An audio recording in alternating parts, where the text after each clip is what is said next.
বিসমিল্লাহির রহমানির রহিম। দর্শক দেখছেন শত শত মোবাইল চার্জ করার জন্য এখানে জমা হয়েছে। আপনারা জানেন ঘূর্ণিঝড় রিমেলের তাণ্ডবে মোরেলগঞ্জ, শরণখোলা অর্থাৎ বাগেরহাট জেলায় প্রচুর পরিমাণ ক্ষয়ক্ষতি হয়েছে। ঠিক তেমনি আমাদের মোরেলগঞ্জ উপজেলায়ও প্রচুর ক্ষয়ক্ষতি হয়েছে। ম্যাক্সিমাম মানুষের ঘরে ছিল পানি, বিদ্যুৎ বিচ্ছিন্ন হয়ে গিয়েছে ঝড়ের একদিন আগেই, যে কারণে মানুষের মোবাইল বন্ধ থাকায় আত্মীয়-স্বজন কারো সাথে যোগাযোগ করতে পারছিল না।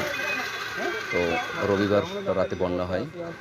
সোমবার দিনও সারাদিন ঝড় বৃষ্টি ছিল, পানি ছিল। সোমবার দিন সকালে আমার নিজের মোবাইল চার্জ করার জন্য এখানে বসি।